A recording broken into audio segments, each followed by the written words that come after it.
നാരായണം നമസ്കൃത്യ നരം ചൈവ നരോത്തമം ദേവീം സരസ്വതീം വ്യാസം തതോ ജയമുദീരയേ. അർത്ഥശാസ്ത്രമിദം പുണ്യം ധർമ്മശാസ്ത്രമിദം പരം മോക്ഷശാസ്ത്രമിദം പ്രോക്തം വ്യാസേനാമിതബുദ്ധിനാ.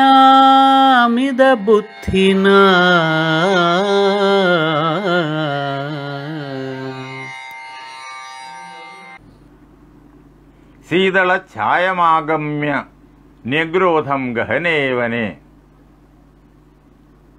ആ അതിനിബിഡമായ കാട്ടിനുള്ളിൽ, അതുകൊണ്ട് തന്നെ ദുഷ്ടമൃഗങ്ങൾ ഏറെയുള്ളതായ കാട്ടിനുള്ളിൽ, അടിക്കാടെല്ലാം വളരെയേറെ വളർന്നു കിടക്കുന്നത് കൊണ്ട് ദിക്കുകൾ അറിയാൻ പറ്റൂല. അവിടെ വഴികളും അറിയാൻ പറ്റൂല, വഴികളും ഇല്ല തന്നെ. കാരണം അവിടെ എങ്ങും മനുഷ്യവാസമില്ല. ആ കൊടുങ്കാട്ടിനുള്ളിൽ അവിടെ ഒരു വലിയ അരയാൽ വൃക്ഷത്തിന്റെ ചുവട്ടില്, ഒരു ആൽവൃക്ഷത്തിന്റെ ചുവട്ടില് അവര് അതിന്റെ ആ തണുപ്പുള്ളതായ നിഴലിൽ ചെന്ന് അവർ ഇരുന്നു. എങ്ങനെ? ക്ഷുത്പിപാസ പരീതാംഗാഹ. നല്ല വിശപ്പുണ്ട്, നല്ല ദാഹമുണ്ട്, ഓടിയതിൻ്റെതായ ക്ഷീണമുണ്ട്. അതല്പമൊന്ന് ദൂരീകരിക്കാൻ വേണ്ടിയിട്ട് അവർ അവിടെ ഇരുന്നു. അങ്ങനെ അവിടെ വിശ്രമിക്കുന്ന അവസരത്തിലും അവരുടെ മനസ്സിൽ ഇതാ ഒന്നിനു പുറകെ ഒന്നായിട്ട് ദുഃഖങ്ങൾ കടന്നു വരുന്നു.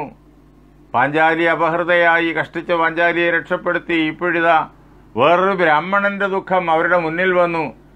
ആ ബ്രാഹ്മണനെ രക്ഷിക്കാൻ അവർക്കാകുന്നില്ല, പാണ്ഡവർക്കാകുന്നില്ല, ആ മാനിനെ കണ്ടുപിടിക്കാനാകുന്നില്ല. ഈ പ്രകാരത്തിൽ ദുഃഖങ്ങൾ ഒന്നിനു പുറകെ ഒന്നായി വരുന്നത് ഓർത്ത് അവർ വീണ്ടും പരിതപിച്ചു.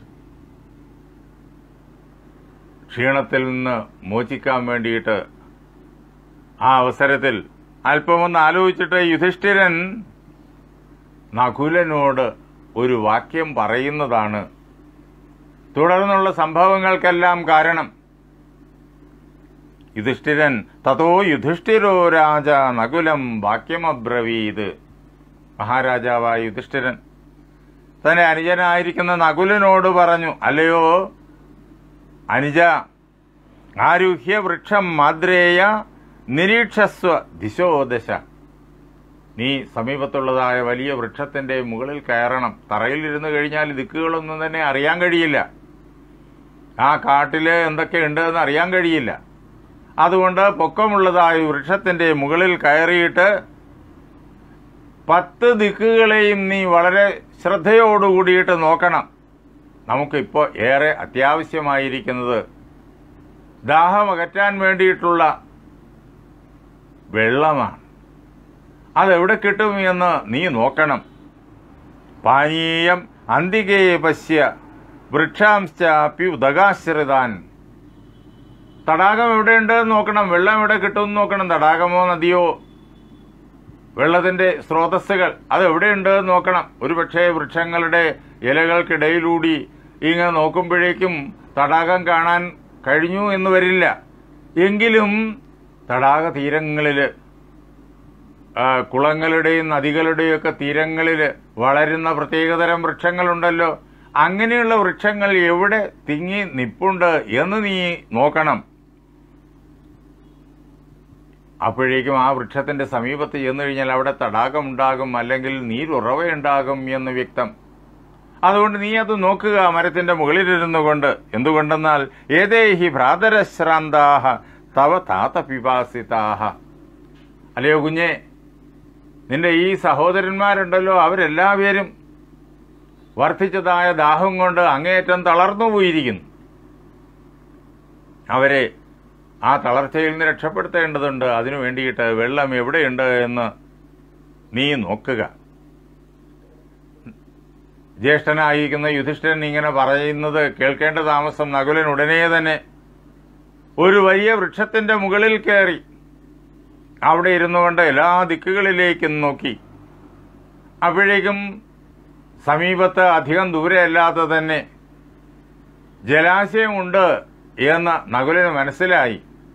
നകുലൻ ഉടനെ തന്നെ ആ വൃക്ഷത്തിൽ ഇരുന്നു കൊണ്ട് രാജാവിനോട് വിളിച്ചു പറഞ്ഞു, പശ്യാമി ബഹുലാൻ രാജൻ വൃക്ഷാൻ ഉദക സംശ്രയാൻ. വെള്ളമുള്ളിടത്ത് വളരുന്നതായ വൃക്ഷങ്ങൾ ധാരാളമായി തിങ്ങി വളർന്നു നിൽക്കുന്നത് ഇവിടെ ഇരുന്നു കൊണ്ട് ഞാനിതാ കാണുന്നു. അപ്പോൾ അതിന് സമീപത്ത് ജലാശയമുണ്ട് എന്ന് വ്യക്തം. എന്ന് മാത്രമല്ല, സാരസാനാം ച നിർഹ്രാദം അത്രോദകം അസംശയം. സാരസപക്ഷികളുണ്ട്, സരസൻ കൊക്കുകളുണ്ട്. അവയുടെ ശബ്ദം വളരെയേറെ ഉച്ചത്തിലുള്ളതാണ്. ദൂരെ കേൾക്കപ്പെടും എന്ന് മാത്രമല്ല, അത് മധുരമാണ് എങ്കിലും കഠോരവുമാണ്.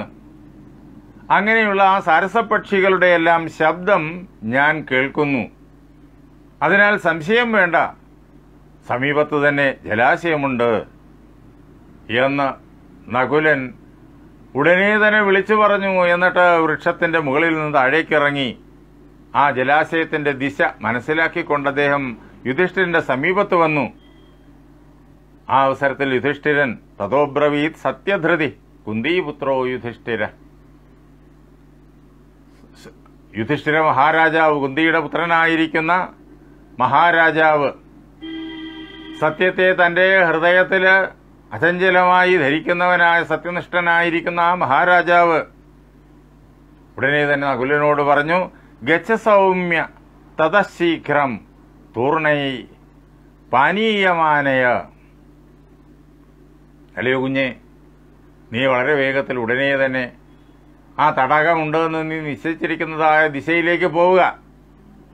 അവിടെ ചെന്നിട്ട് ജലം നീ പാനം ചെയ്യുക. എന്നിട്ട് നീ തൂണൈ പാനീയമാനയ, നീ ജലത്തെ സംഭരിച്ചിട്ട് അതുമായിട്ട് നീ ഇങ്ങോട്ട് ഞങ്ങൾക്ക് വേണ്ടിയിട്ട് ദാഹജലവുമായി വേഗത്തിൽ എത്തിച്ചേരുക. ഇങ്ങനെ മഹാരാജാവിന്റെ വാക്ക് കേട്ടപ്പോഴേക്കും നകുലൻ ആ ദിശയിലേക്ക് വളരെ വേഗത്തിൽ ചെന്നു.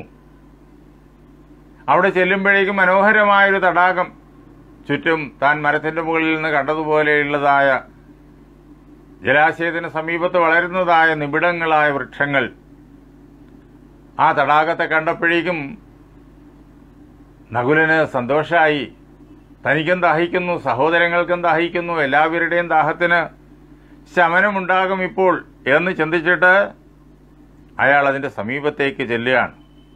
ആ വിപുലമായിരിക്കുന്ന തടാകത്തിൽ നിറയെ സരസൻ കൊക്കുകൾ, അവയെല്ലാം അതില് ഇങ്ങനെ നീത്തിത്തുടിക്കുന്നു. അപ്പോൾ നകുലൻ പാതുകാമസ്തതോവാചം അന്തരീക്ഷാത് സശുശ്രുവേ. ആ തടാകത്തിലിറങ്ങി വെള്ളം കുടിക്കാൻ ആഗ്രഹിച്ചിട്ട് അതിന്റെ സമീപത്തേക്ക് ചെല്ലുകയാണ്. അങ്ങോട്ട് ചെല്ലുമ്പോഴേക്കും പെട്ടെന്ന് ഒരു ശബ്ദം കേട്ടു. അന്തരീക്ഷത്തിൽ നിന്നാണ് കേൾക്കുന്നത്, വായുമണ്ഡലത്തിൽ നിന്നാണ് കേൾക്കുന്നത്. ആരാണ് പറയുന്നത് എന്ന് കാണാൻ നിവർത്തിയില്ല. ശബ്ദം കേൾക്കുമ്പോഴേക്കും ശബ്ദം പുറപ്പെടുന്ന ദിശയിലേക്ക് നോക്കിക്കഴിഞ്ഞാൽ ആ വാക്കുകൾ ഉച്ചരിക്കുന്നയാളിനെ നമുക്ക് കാണാൻ പറ്റും. ഇത് കാണാൻ കഴിയുന്നില്ല. അന്തരീക്ഷത്തിൽ നിന്നിട്ട് ശബ്ദം കേൾക്കുന്നു. അശരീരി എന്ന് പൊതുവിൽ പറയും. അങ്ങനെ അശരീരിയായിട്ട് ഒരു ശബ്ദം കേട്ടു. എന്താ ആ ശബ്ദത്തിന്റെ സന്ദേശം? മാതാത സാഹസം കാർഷീഹി മമ പൂർവപരിഗ്രഹ. അല്ലയോ കുഞ്ഞെ, നീ ഒരിക്കലും സാഹസം കാണിക്കരുത്. ഈ തടാകമുണ്ടല്ലോ, അത് നേരത്തെ തന്നെ എന്റെ സ്വത്താണ്, എന്റെ അധീനതയിലാണ്. ഞാൻ അനുവദിക്കുന്നവർക്ക് മാത്രമേ ആ തടാകത്തിൽ ഇറങ്ങാൻ പാടുള്ളൂ. അവർക്ക് മാത്രമേ ആ തടാകത്തിലെ ജലം കുടിക്കാൻ പാടുള്ളൂ. ഞാൻ നിനക്ക് അനുവാദം തന്നിട്ടില്ല. നിനക്ക് വെള്ളം കുടിക്കണമെന്നുണ്ടെങ്കിൽ ഞാൻ അനുവാദം തരാം. പക്ഷേ അതിന് ഒരു വ്യവസ്ഥയുണ്ട്. ഞാൻ നിന്നോട് കുറെ ചോദ്യങ്ങൾ ചോദിക്കും. പ്രശ്നാനുക്വാതു മാദ്രേയ തതഃപിബ ഹരസ്വച. എന്റെ പ്രശ്നങ്ങൾക്ക് അല്ലയോ മാദ്രീപുത്ര, നീ വ്യക്തമായിട്ടുള്ള ശരിയായിട്ടുള്ള ഉത്തരങ്ങൾ നൽകണം. ആ ഉത്തരങ്ങൾ എനിക്ക് ബോധ്യപ്പെട്ട് കഴിഞ്ഞാൽ ഞാൻ അനുവദിക്കും. അപ്പോൾ നിനക്ക് ആ തടാകത്തിലേക്ക് ചെല്ലാം, അതിലെ ജലം കുടിക്കാം, എന്നിട്ട് സഹോദരങ്ങൾക്ക് വേണ്ടിയിട്ട് വെള്ളം എടുത്തുകൊണ്ട് നിനക്ക് അവരുടെ സമീപത്തേക്ക് പോവുകയും ചെയ്യും. ഈ വാക്കുകൾ നകുലൻ കേട്ടു. പക്ഷേ നകുലൻ അത് ഗൗനിച്ചില്ല. അതിന് അതേ പ്രകാരത്തിൽ അങ്ങ് തിരസ്കരിച്ചു. കാരണം ആരാണ് പറയുന്നത് എന്ന് കാണാൻ സാധിക്കുന്നില്ലല്ലോ. പോരാത്തതിന് യോദ്ധാവാണ് നകുലൻ. ഈ ലോകം കണ്ടിട്ടുള്ള അക്കാലത്തെ വളരെയേറെ എല്ലാവരും ബഹുമാനിക്കുന്ന വീരന്മാരെന്ന് ആളുകൾ എണ്ണിയിട്ടുള്ള യോദ്ധാവാണ് നകുലൻ. ആ നകുലന്റെ ആഗ്രഹത്തിന് വിപരീതമായിട്ട് തടയാനുള്ള ശേഷി ആർക്കുണ്ട്? ആരെങ്കിലും അങ്ങനെ ഒളിച്ചിരുന്ന് പറഞ്ഞു കഴിഞ്ഞാൽ നകുലൻ അതിനെ അംഗീകരിക്കില്ല. മുന്നിൽ വന്ന് പറഞ്ഞാൽ പോലും നകുലൻ അംഗീകരിക്കില്ല. അതുകൊണ്ട് നകുലൻ എന്തു ചെയ്തു? അനാദൃത്യത്തു തതുവാക്യം, ആ വാക്യത്തെ അനാദരിച്ചിട്ട് അതിനെ ഗൗനിക്കാതെ അതിനെ അതേ പ്രകാരത്തിൽ തള്ളിക്കളഞ്ഞിട്ട് വളരെയേറെ ദാഹമുള്ളവനായ ആ നകുലൻ ഉടനെ തന്നെ ആ തടാകത്തിലേക്ക് ഇറങ്ങി. അപിപത് ശീതളം തോയം, നല്ല തണുത്തുറഞ്ഞതായ, അതുകൊണ്ട് തന്നെ വളരെയേറെ അസ്വദ്യമായിട്ട് ആ ക്ഷീണാവസ്ഥയിൽ അനുഭവപ്പെടുന്നതായ ആ വെള്ളം അയാൾ കുടിക്കാൻ തുടങ്ങി. പക്ഷേ അത് കുടിച്ചുകൊണ്ടിരിക്കുന്ന മാത്രയിൽ എന്ത് സംഭവിച്ചു എന്ന് ചോദിച്ചു കഴിഞ്ഞാൽ പീത്വാച നിപപാതഃ, കുടിക്കുന്ന മാത്രയിൽ തന്നെ അയാൾ തളർന്ന് വീണു. ആര് കണ്ടു കഴിഞ്ഞാലും അയാൾ മരിച്ചു കിടക്കുന്നു എന്നേ തോന്നുള്ളൂ. അങ്ങനെ പരിപൂർണമായിട്ടും ശാരീരിക ചലനങ്ങളെല്ലാം നിലച്ച് മരിച്ച ഒരു വ്യക്തി പോലെ ആ തടാകത്തിന്റെ തീരത്ത് നകുലൻ വീണുപോയി. ഇവിടെ സഹോദരന്മാർ കാത്തിരിക്കാണ്.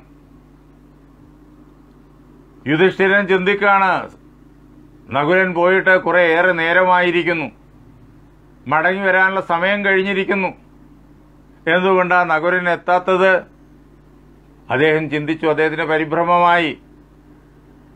ആ കാട്ടില് രാക്ഷസന്മാരുടെയോ അതേപോലുള്ള ഭീകരന്മാരുടെയോ ഒന്നും ഉപദ്രവമുള്ളതായിട്ട് അതുവരെ തോന്നിയിട്ടില്ല. നകുലനെ ഒരുവിധപ്പെട്ടവർക്ക് ആർക്കും തന്നെ യാതൊന്നും ചെയ്യാനും സാധ്യമല്ല. അങ്ങനെ എന്തെങ്കിലും ഏറ്റുമുട്ടൽ ഉണ്ടായിട്ടുണ്ടെങ്കിൽ അത് ഉടനെ തന്നെ അറിയും. അധികം ദൂരെയല്ലല്ലോ ഈ തടാകം. അങ്ങനെയൊന്നും യാതൊരു ശബ്ദവും കേട്ടിട്ടില്ല.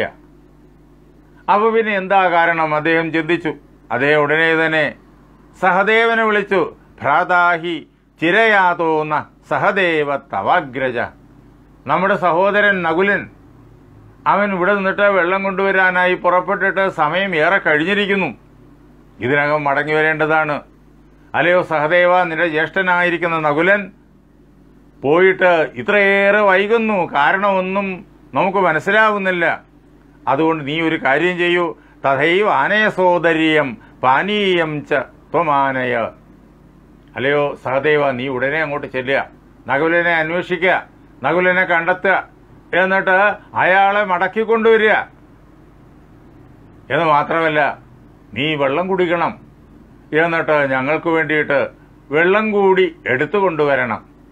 അങ്ങനെ നകുലനെയും വെള്ളത്തെയും നീ കൊണ്ടുവരിക എന്ന് പറഞ്ഞ് വീരനായിരിക്കുന്ന സഹദേവനെ അയച്ചു. സഹദേവന് ഈ ചുമതല ഭംഗിയായിട്ട് നിർവഹിക്കാനാകും എന്നുള്ള ഉറപ്പ് യുധിഷ്ഠിരനുണ്ട്. യുദ്ധവീരനാണ് സഹദേവൻ. ഇങ്ങനെ ജ്യേഷ്ഠൻ പറഞ്ഞ മാത്രയിൽ സഹദേവ തഥേത്യുക്ത്വ, സഹദേവൻ അങ്ങനെ തന്നെ എന്ന് ജ്യേഷ്ഠനോട് പറഞ്ഞിട്ട് നകുലൻ പോയതായ ആ ദിക്കിലേക്ക് വളരെ വേഗത്തിൽ പാഞ്ഞുപോയി. അങ്ങനെ ആ തടാകത്തിന്റെ തീരത്ത് ചെന്നു. അങ്ങോട്ട് അടുക്കാറാകുമ്പോൾ തന്നെ സഹദേവൻ കണ്ടു. ദദർശച്ച ഹതം ഭൂമൗ ഭ്രാതരം നകുലം തഥാ, തന്റെ സഹോദരനായിരിക്കുന്ന നകുലൻ കൊല്ലപ്പെട്ട് ആ തടാകത്തിന്റെ സമീപത്ത് ഭൂമിയിൽ വീണുകിടക്കുന്നത് കണ്ടു. ഇത് കണ്ട് സഹദേവൻ ആകെ ദുഃഖിതനായി തീർന്നു.